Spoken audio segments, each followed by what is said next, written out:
Hi students, it's Arthur.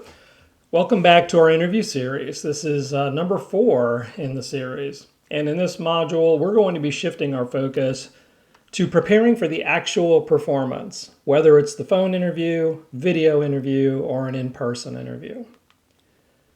So what I'd like for you to do now a little bit is to kind of get us in a different space and thinking about this in a little bit different way. Is think of yourself as an actor auditioning for a role in a performance. That's not that far off from actually interviewing for a role in an organization, right? You want to deliver your best performance no matter what stage you're on. So in our previous sections, we've talked about preparation. That's kind of like understanding the script and the story and how this character fits into that story. And that's going to be the job description and how the role fits into the company, right? So again, how the role impacts the movie or TV show is going to be something that's analogous to understanding how the role fits into the organization and the department. So first of all, you want to know the script, right? Doing your research on the firm and its people. You also want to know the role. So read the job description and understand how the role fits into the company. And of course, you wouldn't go to an audition without rehearsing your lines. Here it's about creating your car stories to answer those tough interview questions and delivering them with the right tone and emotion that the character requires.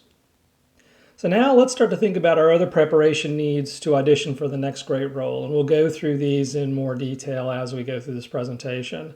First area is going to be performance tips, adapting yourself to the stage that you're on. So you might think of this as a TikTok or a reel, meaning is it a short video of yourself doing an asynchronous interview? Is it an audio spot or like for a commercial over the radio? So will you be on the phone during the interview and that's the only thing you have to worry about? Is it a TV or movie, meaning you're going to be on video and you need to think about how you're going to project yourself in the best possible way on the video format? And the last one, maybe the most obvious, is it a play or a musical on a stage? Meaning, are you going to be doing this in person in front of an audience? Ultimately, you also want to think about mastering the performance. And then now we're going to be talking about body language and tone. Your posture to project confidence, gestures to show energy and emphasize points, using tone to convey emotion or enthusiasm for the role. We're also going to be rehearsing your scenes, practicing. So mock interviews, that's one of the things we're doing in the class, of course. But you should do mock interviews with other people as well, including your mentor if you're a mentee in our Cameron Executive Network. Obviously, you can also video record yourself, and we'll talk about a tool or two that you can use for that. Getting ready and closer to the actual day that you actually have to deliver the performance, personal appearance is going to become something to think about. Dressing for the role you're auditioning for, because we want them to see you in that role. So choose clothing that's appropriate for the culture of the company and for that particular role. Ultimately, what you want to do is you want to leave them wanting for more of you. You want to leave a lasting impression, and one of the ways of doing that is asking great questions, showing your interest and enthusiasm for the role, which can be a fantastic way to end your interview. As I've said consistently, regardless of the interview format, the preparation steps are the same. And that's largely true, but we do have some differences or some nuances to the different formats that you're going to face in the interviewing process. You may point out one big difference, Arthur, in terms of appearance, right? I don't need to worry about that for a phone interview. Well, that's wrong, and kind of here's why. Research is done showing that people who actually dress up for an interview, even if it's a phone interview, perform better in this format. And the reason for it is psychological in the fact that if they're dressing for the part, they actually feel a little bit more professional, a little bit more formal. So the responses tend to be a little bit more appropriate for the business setting. And those who come to a phone interview and are very casual in their dress, that reflects out somewhat. Doesn't always apply to everyone, of course, but that's something to think about because you obviously want to make a great impression.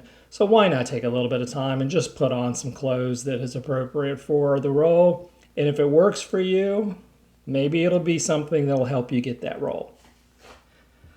But let's now talk about when we're starting to coordinate the first interview.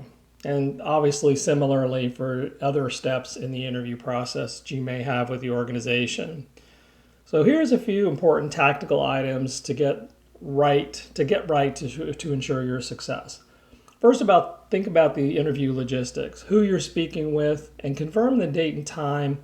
And remember, if they're not in your same city, time zone might be something to think about. And make sure you ask, if you're in the Eastern time zone and you're interviewing with somebody that's in the Pacific time zone, which has a 3-hour time difference, they may say, okay, it'll be great, Arthur, I'd love to talk to you at 3 o'clock tomorrow. Are they talking Pacific time or Eastern time, right? So you may get that wrong, and I see that all the time with my candidates. When I'm not very clear, it's easy to make the wrong assumption. Also think about the phone and video application you're going to be using and thinking about making sure that you're very comfortable using it.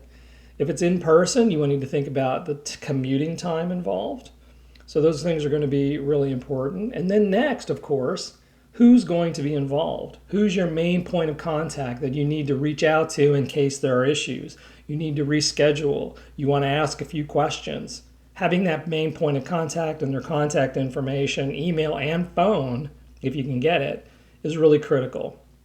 Who are you going to meet through the entire process? Are you going to meet with somebody from HR when you actually get to the location, but that's not the person that's going to be an interviewer? Ask these questions just to make sure that you know who everyone is and the role they're playing in the process. And while you're doing that, of course, make sure you get their title as well. One thing we always recommend that if you're doing an in-person interview on site, make sure you ask for a site tour. That may be your only chance to take a look around. And in addition to that, ask people questions when you're on your site tour. Ask them, how's it like to work here? What's it like working in this department? Those kinds of questions are fair game when you're walking through and being introduced to people in the organization. Just be careful not to be too direct with your questions. Don't put them on the spot, things like that. If you're doing this by video, at least 2 days before the interview, do this preparation, particularly if you've not used the app before. So make sure you try the software or the application. Some companies use video software that you may not be familiar with. So ensure you download and test it on your computer to make sure it works. You should also make sure that you download it onto your phone as a backup. One thing that you want to think about, phone is recommended for the backup. Now phones today are so much better in video and sound quality. So if you got a brand new phone that's up to date, you certainly can use it. Just make sure that you're using it with a stand so that it's stable, as if it were like your laptop. And it's one of the reasons we recommend laptop is a lot of times people who are interviewing by phone, they'll tend to pick up their phone and do something, or it won't be placed in an ideal situation where the format of you in the screen is going to look the best as it can be.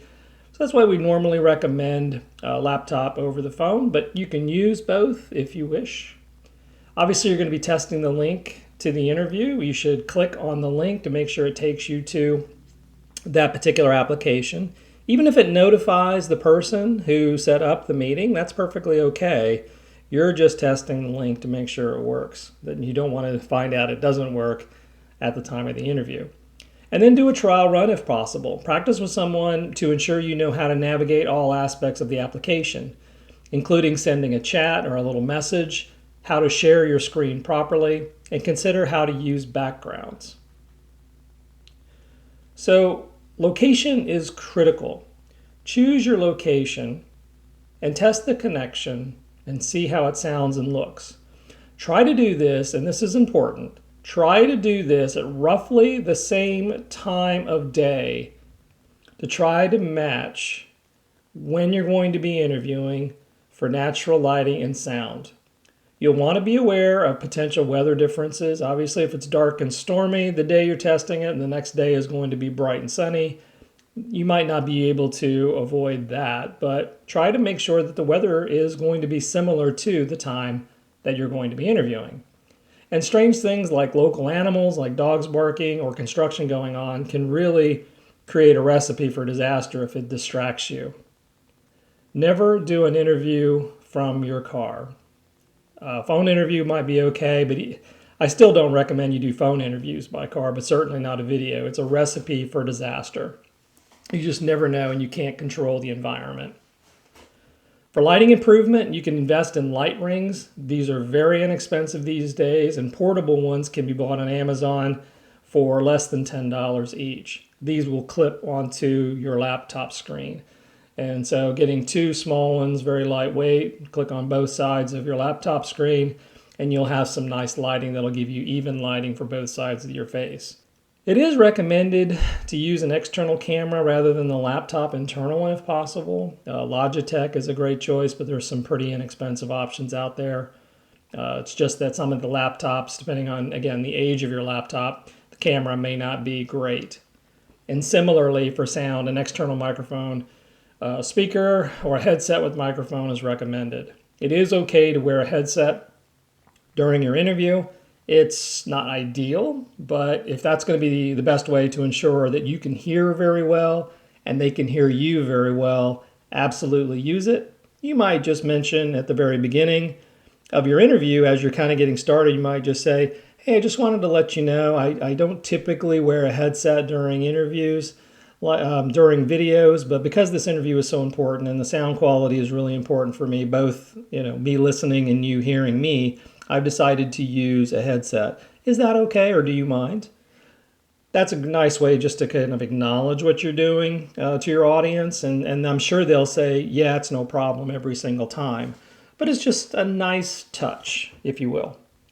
Your background should be natural if possible and neutral in appearance. So if possible, no bedroom or dorm rooms, if you can actually make that happen. Make sure that there's not posters or other personal effects that are in sight of your background, and remove them if they are, of course. And if you have to use a background, that's fine. And what I mean by a background is a background from the application. But it can look terrible if you're on a slower computer. So using the blur effect or something very simple is the recommendation if you choose to use this. But again, test it out, try it out with somebody on an actual video call to see how it works and if you look the best you can be. Again, appearance matters throughout this whole thing, so make sure that you look the best you can. So testing all of this out and mimicking the date of day, the conditions, and given the time of day is really important as well. Think about the eye level of the camera. One of the worst things that I see when doing video interviews is that the camera typically is lower than their eye level. And as a result of that, I end up looking up people's noses. One of the funny things about doing interviews and going through this process, you'll notice that when people are thinking, the tendency that most people have is to look up when they're thinking.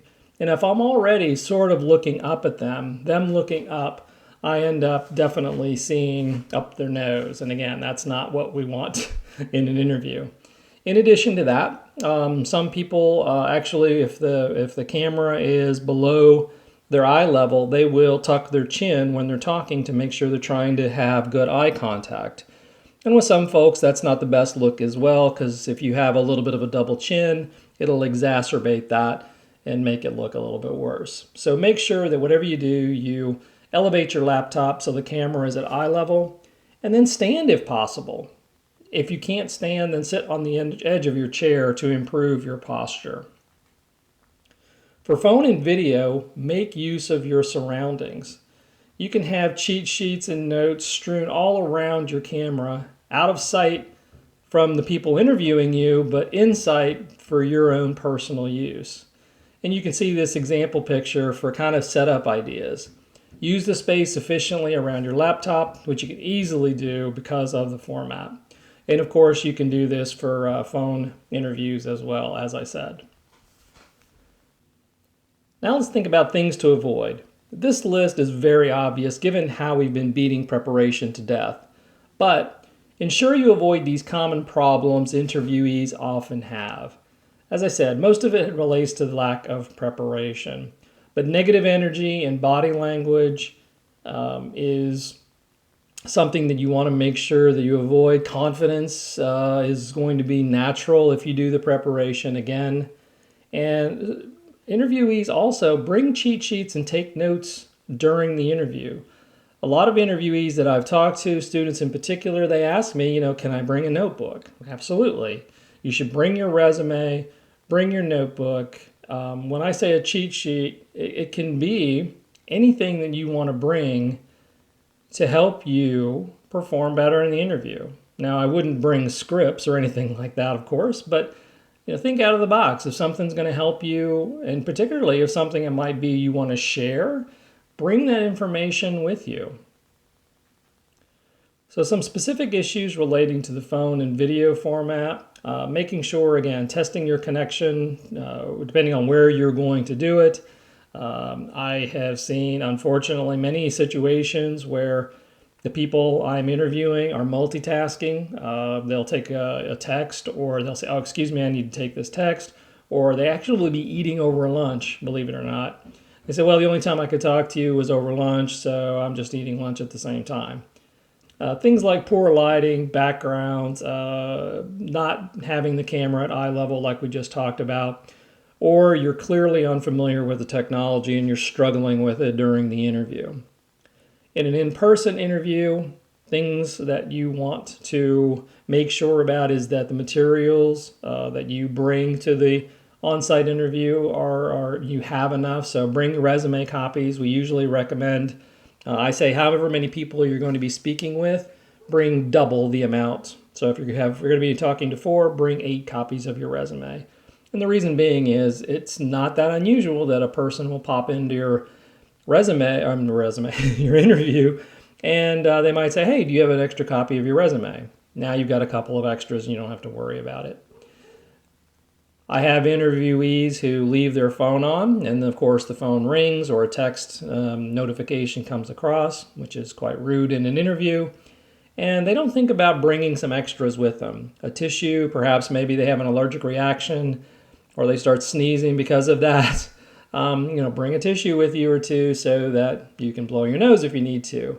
Travel toothpaste is quite great, especially if you're going to go to lunch during the interview. Travel toothpaste, even if you don't necessarily have a travel brush with you, you can just take a little dab of the toothpaste, kind of brush it across your teeth, and it'll help with, obviously, your breath. So just think about these little extras as well.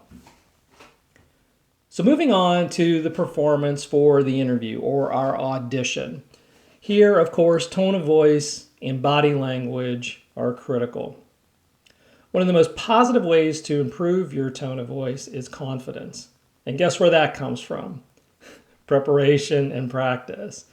So make sure you go through mock interviews. Well, obviously, we have one in this class, but mock interviews are great to actually practice either over the video or in person interviews to kind of get a lock in on how you come across, your level of confidence, your body language, tone. All of those things are going to come across very distinctly as the more you practice with someone. In addition to that, you're going to be able to start to commit your stories to memory. So you'll be able to tell different stories given different skills that you're trying to demonstrate, and you'll be able to do it very naturally. The other thing that can happen from this is you'll actually improve your use of verbal filler words. It's called vocal disfluency. There are things like like, words or filler words that everyone uses, including myself. I know I do it as well. But you know what will help you avoid that? Practice. I have an interesting story about a student, very briefly, a couple of semesters ago. And when I met with her and we were talking, I would swear that every 5th word was the word like. And interestingly enough, I did a mock interview with her. She used like maybe 3 times the entire interview. It was shocking to me. And I pointed it out to her. I said, I am so impressed because in a normal conversation, you use like so often. I was really afraid you were going to do it here too. And she says, I don't know why, but when I feel confident and I know what my answer is going to be, I don't seem to use it. Well, research confirms exactly what she said. There's a huge connection between preparation and the reduced use of filler words in presentations and speeches. So filler words can indicate nervousness or hesitation. It doesn't always in a negative context. It could just be that you're thinking maybe a little bit too fast and your mouth can't keep up. So words like and like, though, often signal anxiety or difficulty in finding the right words. So preparation builds confidence through planning and practice, and it helps you feel more confident, leading to a smoother flow of ideas and fewer filler words. It reduces your anxiety, and research studies here show that preparation reduces anxiety pretty significantly, which makes speech delivery smoother. It also allows you to improve your organization of thought. So well-prepared thoughts and clear transitions reduce the need for filler words to bridge gaps or search for their next idea. Now, tone of voice. This is extremely important as well because you've got to convey emotion, convey enthusiasm, convey interest, convey a positive attitude. Your tone of voice is really important, and it's more important on the phone, significantly important on the video, and in person. So being comfortable with your answers will go a long way to improving that tone, that attitude, and sharing that enthusiasm. But you know you. If you are quiet, sort of monotone in the way you speak, or have other concerns, there are a few things you can do to improve your tone that are on this list. If you sit up straight, you tend to allow better breathing, and when that happens, the tone of voice improves, goes up a little bit. Smiling does the same thing. Your tone will go up naturally. People who are smiling have a very different sound than those who are not, and you know that by just your normal everyday interactions. Also, lifting your chin and making eye contact, that'll also clear and help breathing and clear the path for better tone. Yet another reason why you want to elevate your laptop so that it's at eye level. And here, think like you're reading a script for this audition. The role, you read the script and it says the role calls for the actor to bring energy and enthusiasm. So you need to do that. That's what you need to think of, that every script for every interview that you have is going to tell you to bring energy and enthusiasm. And that needs to be always there for you. And then what your voice might not do to the best of your ability, maybe your body language can help. So whether you're on stage or off, you really do need to think about your body language. So things that you do, when you're actively listening, lean forward slightly. Obviously, we want you to make regular eye contact. We want you to nod in understanding. We want you to use hand gestures, although not crazy hand gestures like maybe an Italian grandmother. You don't want to be anything like that. But also those things start to convey messages, such as confidence, such as professionalism, improving your likability. And again, all of these things will be much more positive if you go into your interview with excellent preparation. Another way to get there is obviously make sure you practice. It's critical to get everything down, not just what you will say, but how you will say it. So memorizing your lines is not the only thing you need to do, but demonstrating and actually performing your lines, so to speak, is really important. And the best way you're going to do that is through rehearsals, right? So our version of rehearsals is going to be mock interviewing. And so obviously we do that in this class. If you build a mentoring relationship with a mentor in Cameron Executive Network, your personal network, or maybe one of your professors, we can all do mock interviews for you. And that's why I have me down too. If you want to do a mock interview, I'll be happy to do that with you as well. But of course, the Career Success Center in the Cameron School of Business with your career coaches, you can absolutely do it there, but you can also do it at the University Career Center in the Fisher University Union. In addition to that, we now have some new video tools. Now, Zoom you can just use to record yourself. It'll record the transcript as well, so you can kind of take a look at what you've said and how you said it. But here it's really up to you to determine whether or not your tone, the speed of your speech, and your word choices are appropriate. Well, a tool like Udly or Big Interview, you can actually record answering interview questions here, and these tools are designed to measure those things I just mentioned. So they can actually give you feedback on your actual performance by video. With Udly, and I'm not sure with Big Interview to be honest, but with Udly, if you have somebody in your network, you can actually share that with them and they can look at it and comment on your video as well. Oh, I did want to mention as well with these tools that Big Interview, but particularly Udly, uses advanced AI tools to evaluate the recordings, and that's how they come up with the information. And now they're developing tools that will allow you to actually have it ask you the question and have follow-up questions based on your response. That's how the AI integration into these tools is working. So these are really interesting ones, and by the time I deliver this video presentation, there might be something brand new out there. So ask me, but you can also do your own research on AI interview tools. Just be careful, some of them are not real legitimate ones and they will not give you great information. They'll actually encourage you then to buy something later. So just be wary of those clickbait kind of sites. Appearance is really important, of course, as well, and most people know this, although you wouldn't believe it from some of the interviews that I've been involved in.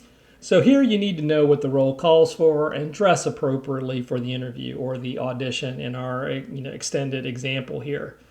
And if you don't know, then just ask them. Ask them for the dress code in advance. Find that main point of contact, or if you get communication from the hiring manager as to the interview, you can just reply back to them and say, I want to make sure I make a good impression. What's the dress code that would be appropriate for the day? And they'll give you an answer, of course. And then 2 days before the interview, if it's an in-person one in particular, if for video it's not quite so important, or phone, as I said, you still should dress up for the phone. But 2 days before the in-person interview, choose, wash, and press the clothes you will wear, and make sure that they're ready well in advance of your interview. And make sure that they're free from. And make sure that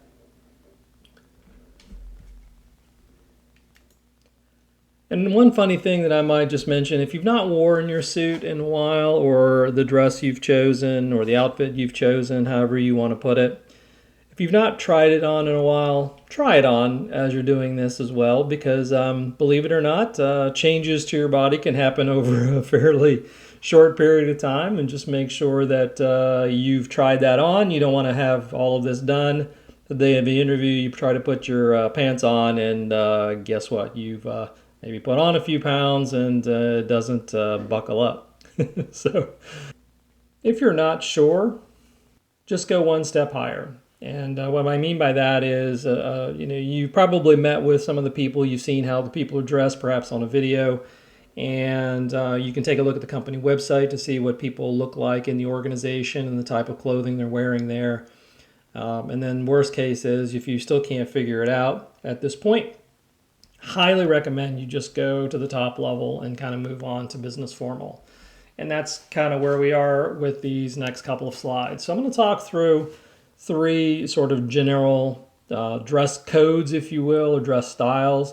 The first of which, of course, is business formal. However, I will point out that this slide is taken from a site that uses the Queen's English, and they spell stuff funny. You'll notice that it says here, good color matches, COLOUR, the English spelling of the word. So business formal is pretty straightforward for men and for women. You can see an example here of both. I think it's all very clear here. Business casual and smart casual or creative casual is where people start to get a little bit confused. So business casual typically still wears a either a sweater or a sport coat. You can just take your suit and just take off the tie and you'll still kind of fit into this. But here it's about just the next level down in making sure that this is appropriate for most people. And what's interesting, I'll note this guy has pink socks. And why I say that's interesting is I'm one of those people that wears funky socks from time to time, the ones that have graphic prints and things of that sort. I always started doing that just basically to take my formal suit and just throwing a bit of whimsy or a bit of my personality out there. And really actually is a great conversation starter with people. So if you've got that little part of your personality that this might tickle that fancy, then I highly encourage you to consider wearing those kind of funny socks. And then creative casual or smart casual, again, sort of the next level down. So here it's really just a button-down or collared shirt. Polo shirt can work in most instances as well if it's a nice one and not a graphic, not the one that has a graphic that might be considered inappropriate or unprofessional. And then here we're the use of kind of dressier sneakers or dressier trainers or whatever the words, tennis shoes, whatever word you happen to use. That's starting to be very normal, and that's okay. Just make sure that they are in really good condition and look almost new, because once they start to wear, their professionalism drops off pretty quickly. And that's the end. I realize this is a bit of a longer video, but I think it certainly helps to get yourself in the right mindset. And hope the analogy around a audition for a role actually brings it home for you a little bit. Thank you very much, and we'll talk in the next